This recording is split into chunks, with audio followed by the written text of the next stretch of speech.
Sabi nila, ito raw ang huling araw sa liwasang Bonifacio ng pagtitipon na ito. Huling araw lamang yan sa 7 araw na naririto tayo. Sapagkat dito magsisimula ang pagtitipon ng mga kababayan natin sa bawat sulok ng daigdig. We will go to the 4 corners of the archipelago. The craving discontent will spread to all corners of this country. Ang mga tao ay magkakaisa, lalakad sa kalsada, tutuloy sa mga lugar dito sa buong Pilipinas upang ipagsigawan, tama na!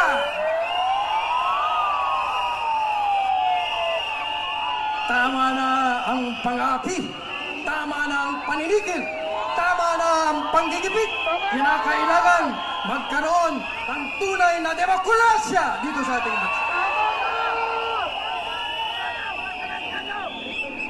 Ang mga halal ng mga taong nakaupo ngayon, akala siguro nila panghabang panahon na sila. Tandaan ninyo, pansamantala lamang ang inyong pananatili sa kapangyarihan. Darating ang panahon, ang taong bayan na nagluklok sa inyo ay isang tatanggal sa inyo pag hindi kayo huminto.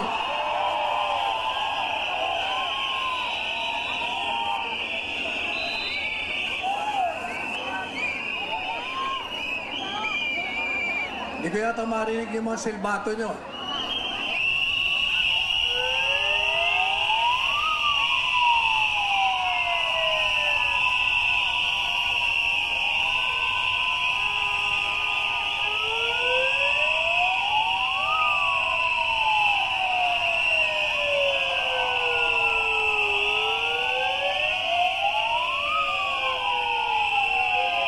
Sino itaas ang kamay ng mga galing sa Davao, yung galing sa Laguna, galing sa Batangas, galing sa iba't ibang lugar? Sa totoo lang, nung unang araw natin dito, ang crowd, ang tao, hanggang dito sa likuran ko lamang. Ngayon, umaabot na, nandun, sa hagdanan ng Manila Post Office at palikod sa kabila. Isa lang ang ibig sabihin. Ang panawagan para magkaroon ng hustisya si Pastor Kibuloy ay tinatanggap ng sambayanan at nakikisa si Pastor.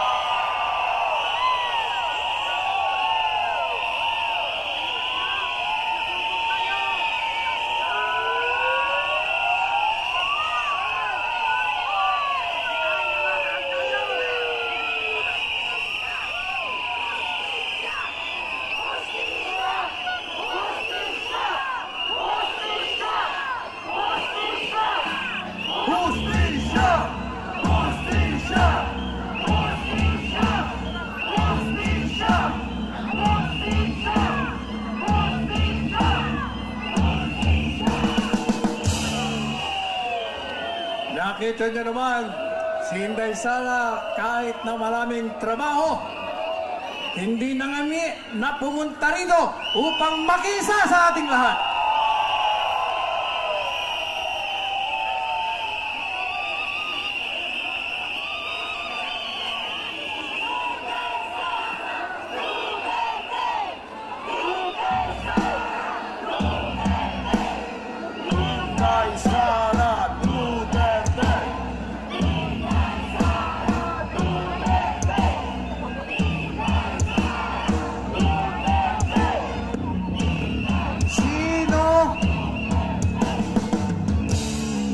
Sino ang susunod na presidente ng bansa?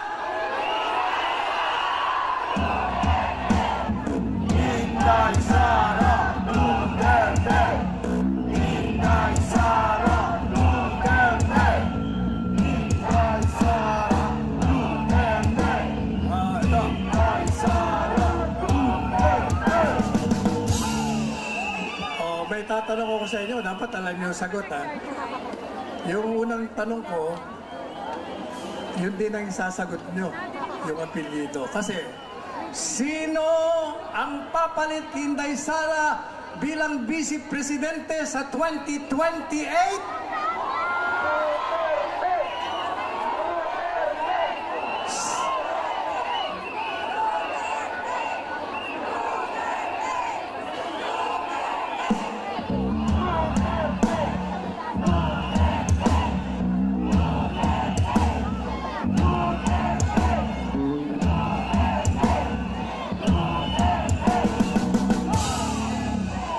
Teka muna, sinong Duterte yan?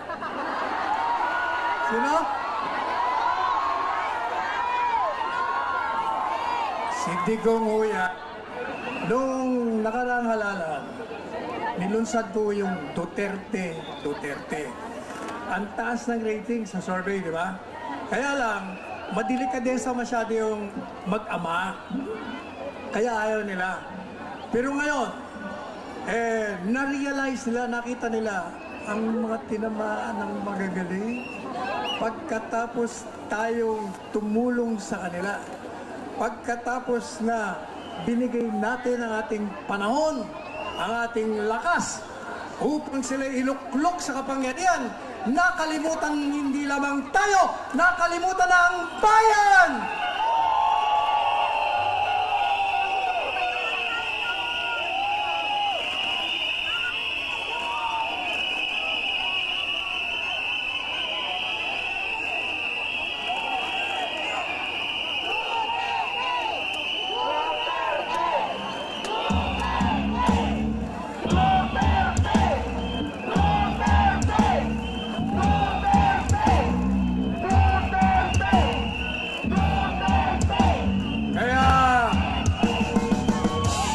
Sa 2028, malakas pa si Mayor Digong.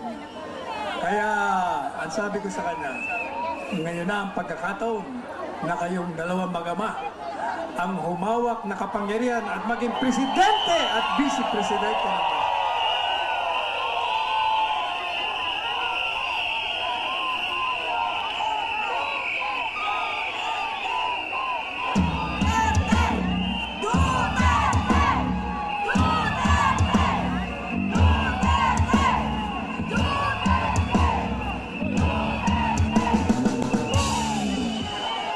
At ito po ay upang maipagpatuloy na ang sinimulan ni Presidente Duterte. Ano ba sinimulan niya?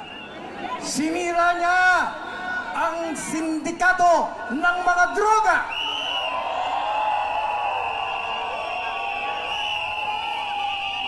Tinanggal niya ang mga tiwaling opisyal kasama na ang mga miyembro ng kabinete na napahira ng korupsyon. Tinakot niya ang mga kriminal, kaya mga tao'y nakakalakad ng walang pagkatakot sa kalsada.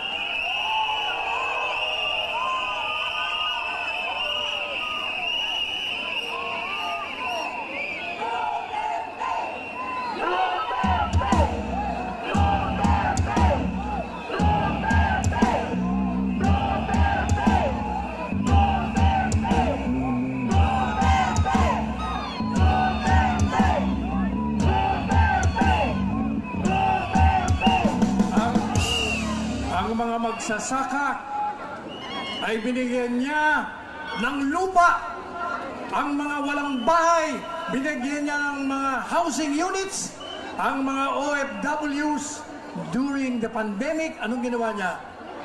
Pinabayad upang makarating dito sa Pilipinas, pinagamot, sinalubong, pinatira sa hotel, dinala sa mga probinsya, at tumatapos sa pandemic, ibinalik. At ngayon ay bumalik na sila. Ganyan ang presidente, may malasakit.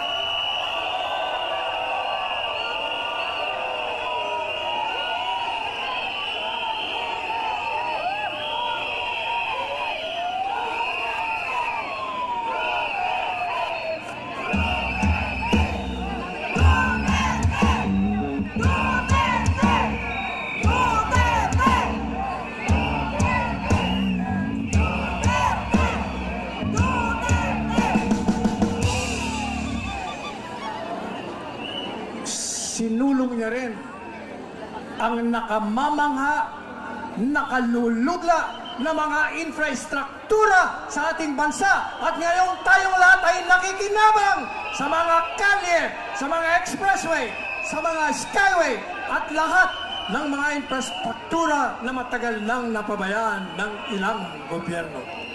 Yan ang itutuloy ng Duterte sa 2028. Duterte!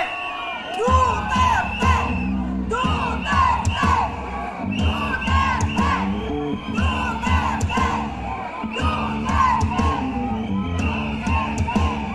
Duterte! Duterte!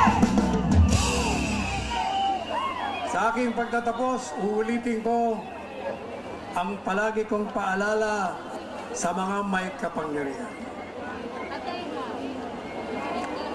Huwag niyong subukan ang mga Diyos ng tadhana.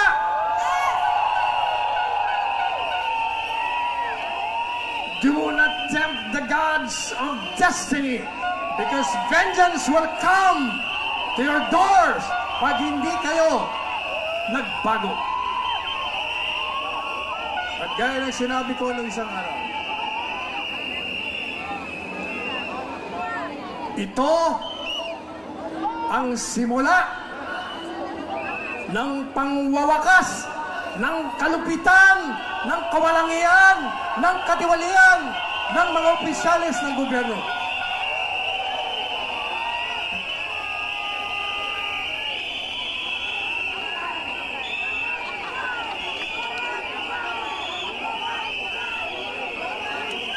Kaya pag-alis po natin ngayong gabi, pagbalik nyo sa inyong mga bahay, sa inyong mga pamilya, sabihin nyo sa kanila, eto na ang panahon, huwag tayong manahimik, sumama kayo sa bawat panawagan ng pagtitipon, ng pagkakaisa, sa bawat panawagan ng katarungan para kay Pastor Kibuloy, sa bawat panawagan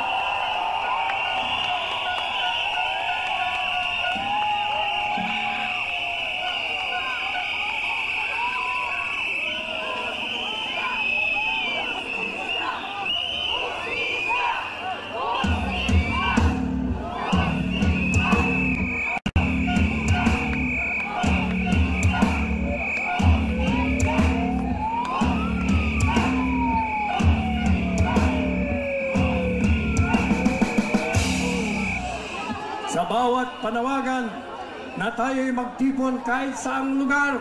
Tayo po ay tumugon. Pumunta po tayo rito. Pura tayo ay magkaroon ng pagkakaisa. Ang ating mga puso ay magkakayak. Sapagkat pag ang mga tao ay nagkakaisa, naroon ang pagmamahalan. At pag may pagmamahalan, namamahay ang Diyos sa ating mga puso.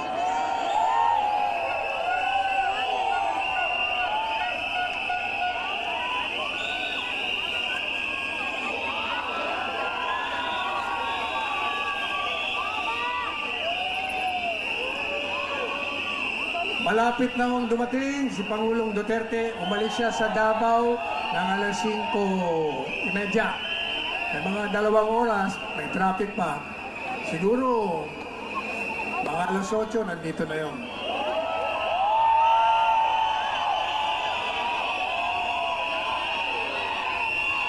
Alam niyo, sabi niya ng isang araw, bakit siya tumutulong kay Pastor? Sapagkat sabi niya, ako ay marunong tumanaw ng utang na loob. Hindi niya sinabi, wala siyang sinabi na hindi kagaya ng iba. Subalit, maliwanag. Kung ialin tulad mo sa ibang mga tinulungan ni Pastor, ay nagpakita talaga ng kawalan ng utang na loob pagkatapos ng tulungan.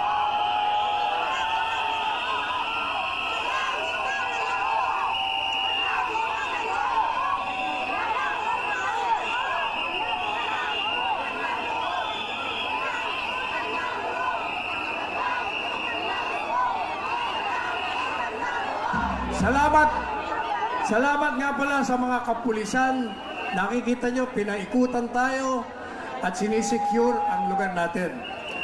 At hayaan yung papurihan ko ang lahat ng mga tao dito.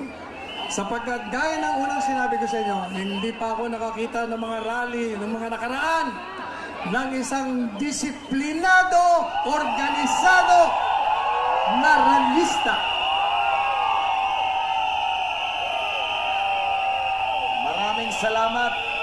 Kung ipapanatili natin ang matahimik na rally, kung ipapanatili natin ang ating pagsigaw sa mga irregularidad, ilegalidad ng mga opisyalis sa gobyerno, sana ay magising na sila. Kung hindi, pag hindi sila nagising, tuluyan silang matutulog at ibabaon sa lupa.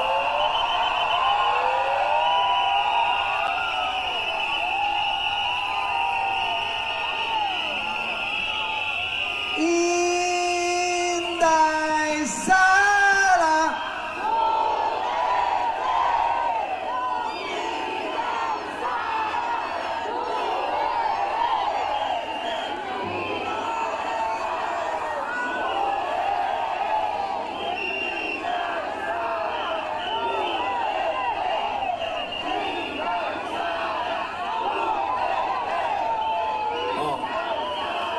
Sinabi ko, Pastor Apollo, ano sagot niyo? Yan. Pastor Apollo! Kiboloy! Kiboloy! Kiboloy!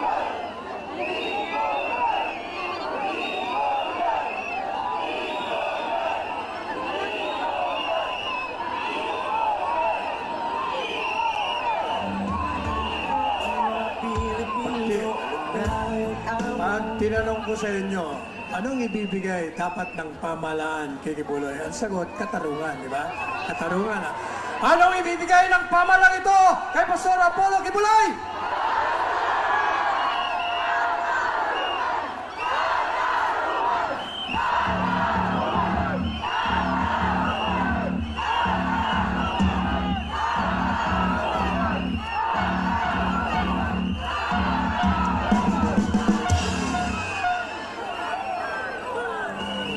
Yung mga nasa stage, pwede ba patugtugan nyo naman kami para magsayawan kami rito? Kapoy na eh.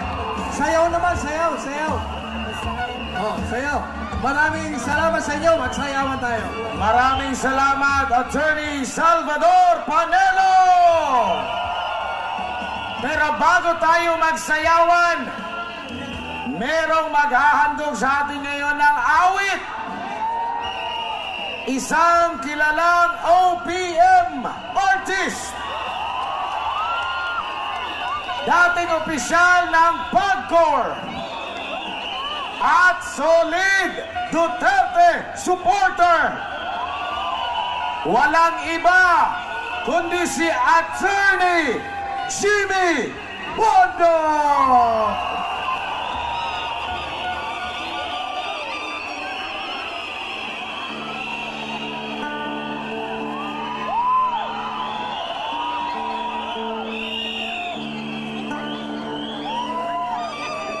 Meron po akong dalawang aawitin para sa inyong lahat.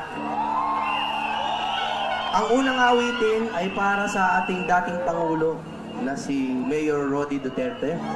At ang pangalawa ay para sa ating magiging susunod na Pangulo, Inday Sara. Ang una ko pong awitin, ang pamagat ay ang tunay na laya. May tanong po ako sa inyo bago ako kumanta. Hindi po ako rallyista, ako po ay katulad nyo. Ako po ay talagang nagmamahal lang sa bayan. Hindi po ako masyadong pwedeng sumigaw dahil inaalagaan ko boses ko. Pero ang sumisigaw sa akin ang puso ko. Kailangan natin ng pagbabago. Meron po akong tanong, napakasimple. Malaya po ba tayo ngayon? Ako po ay talagang iwas na iwas sa politika. Lalo na nung pagkatapos ng ating administrasyon, paggalang lang sa bagong administrasyon, ako po ay tumahimik sa Facebook, sa Twitter at kung saan-saan. Pero ngayon, nararamdaman niyo pa ba na maaari kayong magsalita? Na hindi na sensor, na hindi na delete, hindi nakakancel? Ako po ay isang artist, kahit nag-abogado na ako, I am an artist at heart. Napakahalaga sa akin ng malayang pamamahayag. Ano na lang ang gagawin natin kung ang magiging kulay ng bayan natin ay kapag may nagsalita ng konting kritisismo lamang, buburahin ka ng lipunan. Pwede ba yun? Ito pong title ng kantang to ay Tunay na Laya. Huwag sana kayong makatulog. Pakinggan yung maigi at malalaman nyo na ito ay may kabuluhan pa rin hanggang ngayon.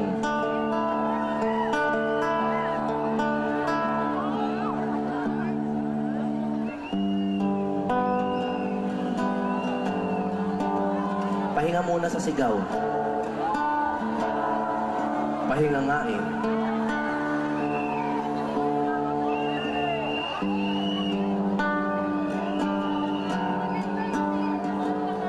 Kay tagal na natin hiwa-hiwalay,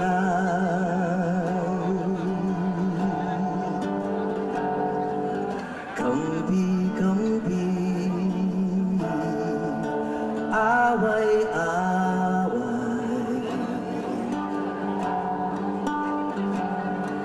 Tingnan mong tunay ang buhay ng masa, malayo pa sa malaya.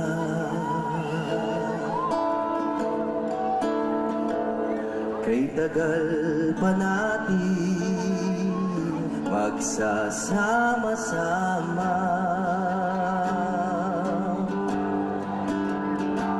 simula pa lamang, kumbaga sa drama.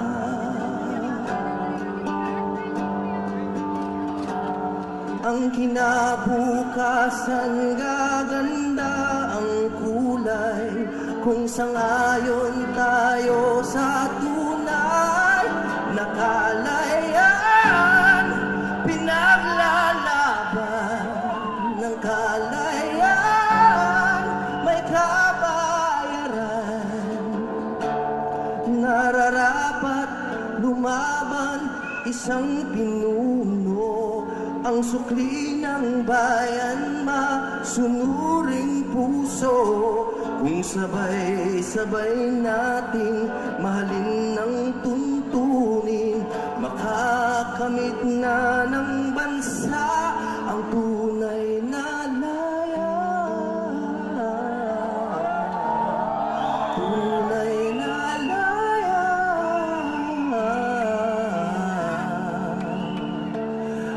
Malaya. Malaya ka ba? Alam niyo kung bakit? Kasi nagpabudol kayo eh. Kailan pa ba natin makikilala kung sinong kaaway, kung sinong kasangga?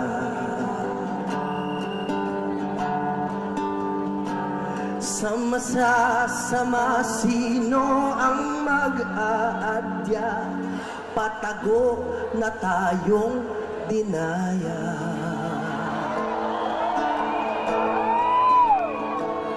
Ang kalaban natin ay butas na batas, pati mambabatas, lambat na may takas, ang mga marahas. Tanong, kung nagdurusa ang mabubuting tao, ito ba ang tinatawag nyo na kalayaan? Pinaglalaban ang kalayaan, may kabayaran. Nararapat lumaban isang pinuno, ang sukli ng bayan, masunuring puso. Kung sabay-sabay nating mahalin ng tuntunin, makakamit na ng bansa ang tunay na laya. Tunay na laya.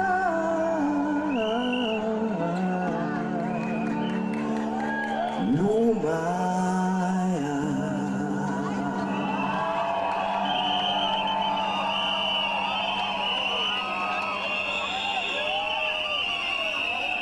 Alam nyo, hindi ko kayang hindi maiyak dahil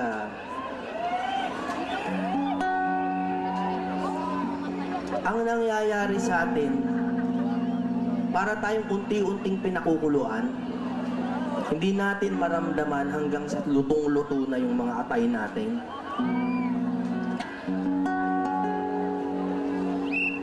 Ang kantang ito ay para po sa isang tao na hindi naman ako malapit na malapit, pero malapit po ang paniniwala ko sa kanya.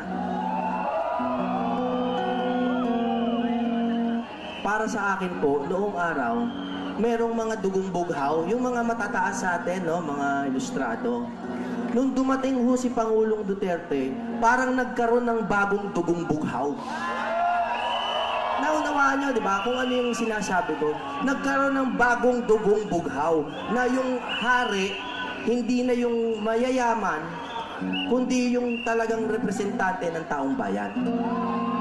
Sa makatwid, kung bagong dugong bughaw ang dugong Duterte, di ang nananalantay na dugo kay Inday Sara ay dugong bughaw.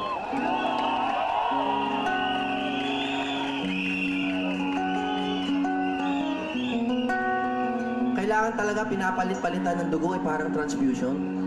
Hindi pwede yun ang yun, nabubulok eh.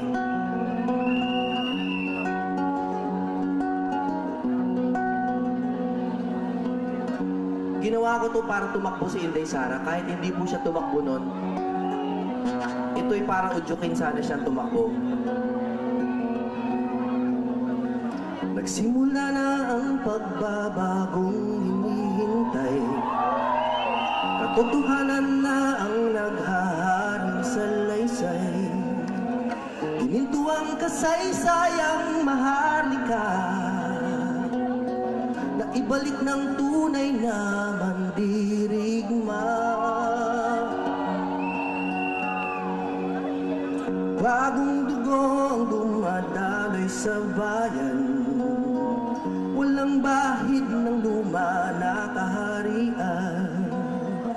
Mayroong pangako sa iyong dugong bughaw, walang ibang magtutulay kundi ikaw. Maharlikang Inday, ikaw ang may taglay, ikaw lang ang tulay. Maharlikang Inday, lahat sinisigaw, bagong dugong bughaw, mula sa agila, ngayon ikaw.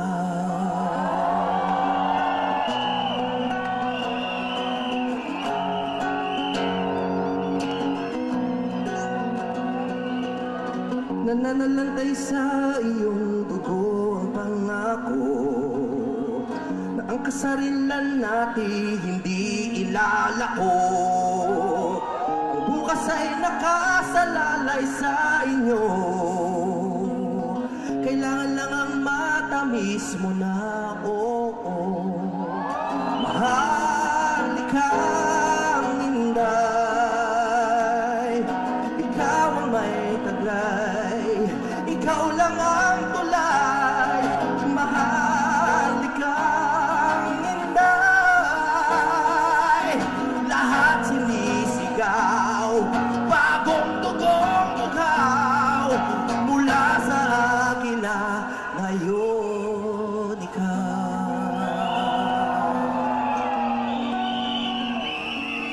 Mula sa agila, sana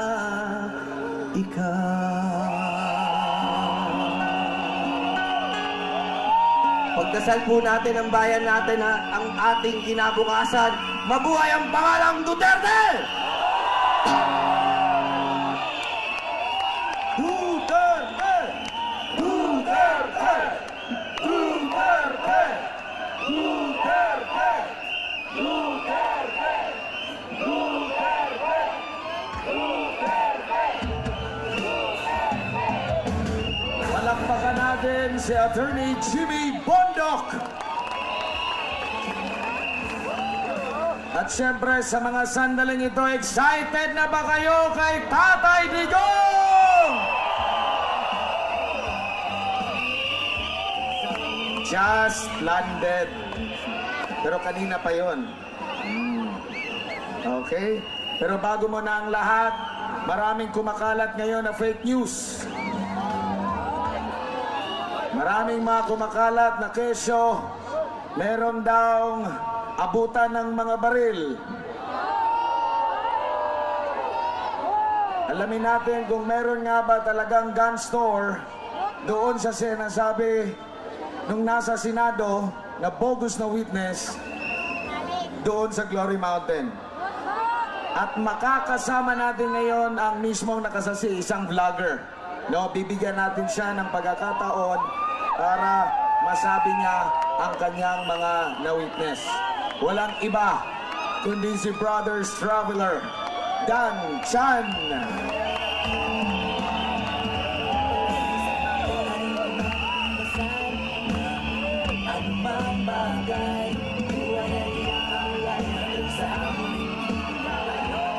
Magandang gabi po sa inyong lahat.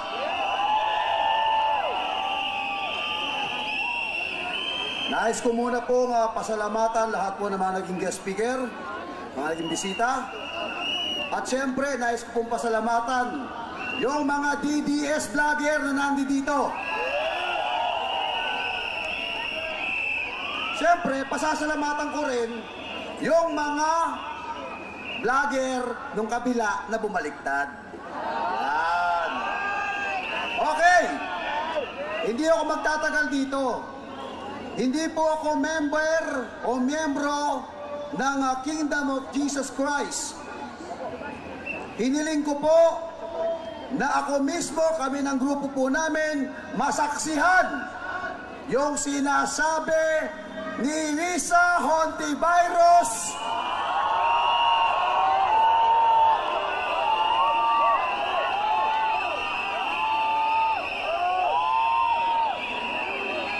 na sinasabi nung kanyang witness, meron daw pong mansyon, merong barel. Kaya po kami nag-imbestiga mismo, kasama po nandiyan po ang mga vloggers. Pumunta kami sa area.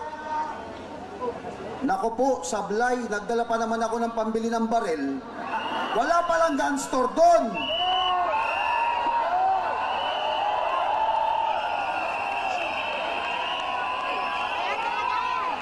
Itataya ko ho ngayong araw na ito ang pangalan ko, Senator Risa Hontiveros.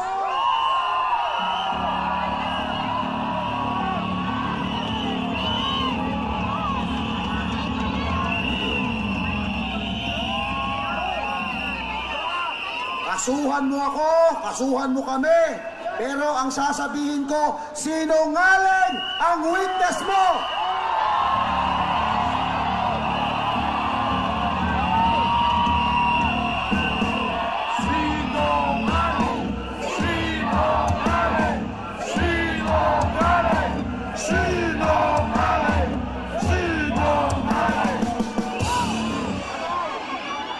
Namuti po ang mata ko sa kakahanap ng mansyon. Mula sa Prayer Mountain, pumunta po kami sa Glory Hill. Wala pong mansyon!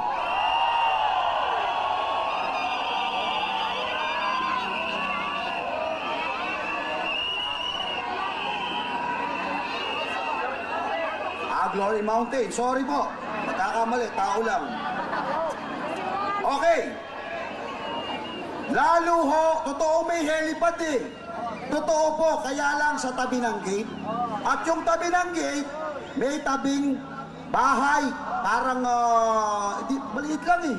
Ang liit lang naman, bilyaran, di ba? Parang function hall lang ang liit. Hindi po mansion yun. Hindi ako membro para pagtanggol ko po si Pastor Apollo Kibuloy. Pero ho, pinaglalaban natin dito yung pong katotohanan. Risa Hontiveros!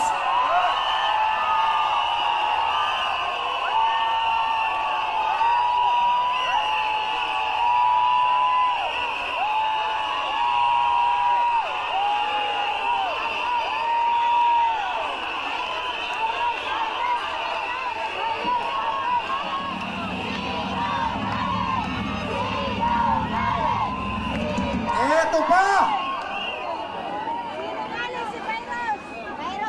Abusado po si Pastor Apollo Kibuloy. Bakit? Sobrang abusado sa kabaitan.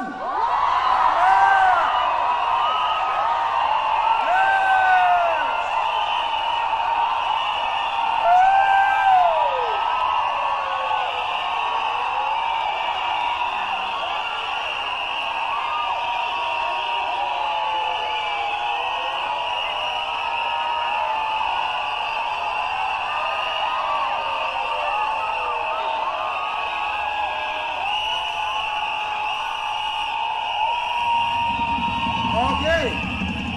Saan ka makakakita? Mag-member ka pala ng KOJC, libre ng matrikula mo. Yes!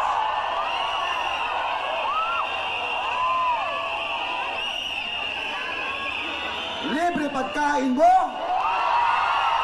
Yes!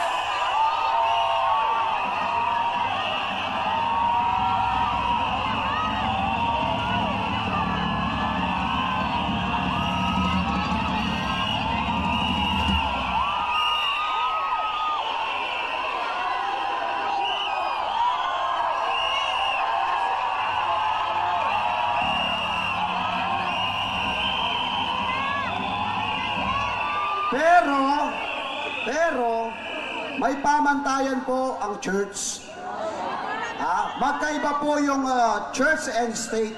Kaya kapag ka nagkakaproblema yung miyembro simbahan, meron po silang natural. Paparusahan ba yan? Hindi paparusa. Pagtutuwid. Pero kay Hontiveros, ginawa niyang kaso.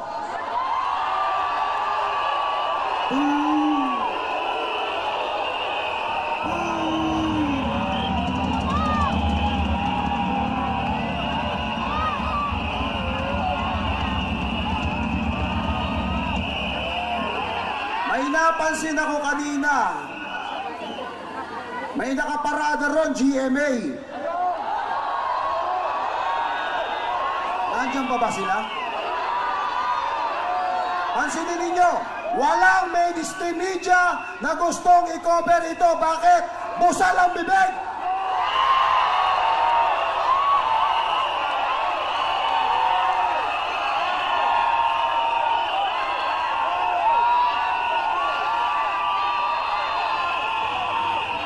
Saan nyo napapanood ito? Sa mga DDS vlogger at saka sa mga BBM na bumaliktad.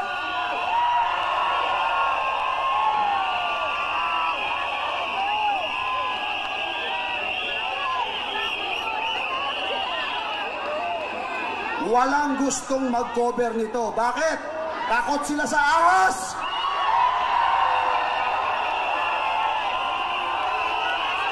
Okay, takot sila sa ahas. O siya, baka humaba pa ng humaba ito, mahirap na. Pero hindi ho tayo takot. Lalaban ho tayo. Tuloy ang laban. Maraming salamat po.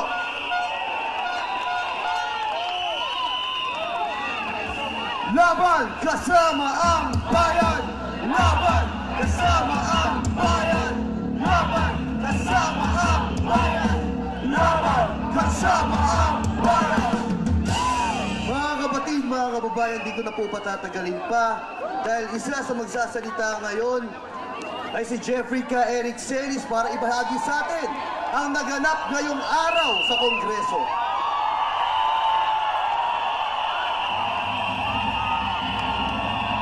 Laban kasama ang bayan! Laban kasama ang bayan! Laban kasama ang bayan! Laban kasama ang bayan! Laban kasama ang bayan! Kahit anong manhid ng mga may hawak ng kapangyarihan sa gobyerno at kahit anong taas ng kanilang paghahari-harian sa paghawak na kapangyarihan, kung ganito ang pagkagundong ng sigaw ng sambayanang Pilipino, tiyak na yayanigin sila ng ganitong pagtitipon. Bayan, bayan, bayan ko! Bayan, bayan, bayan ko! Di patapos ang laban mo! Di patapos ang laban mo! Sa mga galit at sakim na politiko! Galit at sakim na politiko! Labanan mo! Itakwil mo! Labanan mo! Itakwil mo! Bayan, bayan, bayan ko! Bayan, bayan, bayan ko! Di patapos ang laban mo! Di patapos ang laban mo! Sa mga ganit at sakim na politiko! Sa mga ganit at sakim na politiko! Labanan mo! Itakwil mo! Labanan mo! Itakwil mo! Tatlong mayor na punto kung bakit sa loob ng 9 na araw, hindi po 7 araw, 9 na araw na tiniis nating lahat, March 4, 5, 6, 7, 8, 9, 10, 11, 12, 9 days. Hindi ko naranasan sa 12 taon ko sa CPP, NPA, NDF, hindi ko kinaya ang ganyang tuloy-tuloy, sustinito at napakalakas na mga sigaw ng protesta.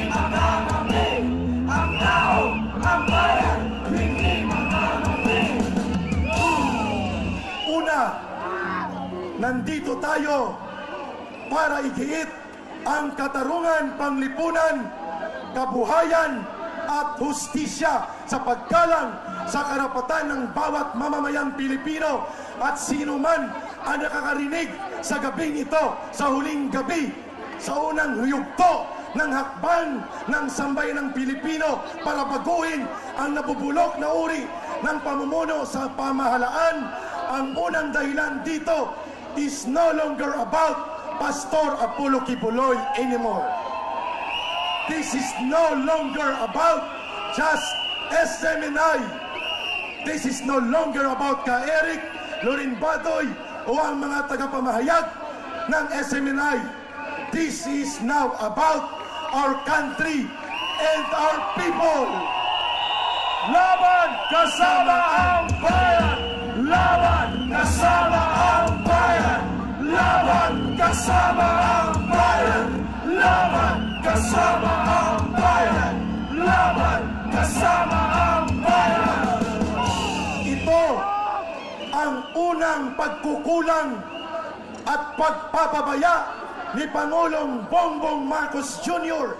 na hinayaan niyang labagin ang katarungan ng mga at karapatan ng mamamayan, sapagkat kaninang hapon nasaksiyan ko sa loob mismo ng Kangaroo Committee ni Tambaluslos sa House Committee Kangaroo Legal Franchises kung paano hinostage ng 3 komunistang mga dati kong kasama ang buong Kongreso para gamitin ang instrumento at poder ng gobyerno upang supilin ang isang malaya at independyente na uri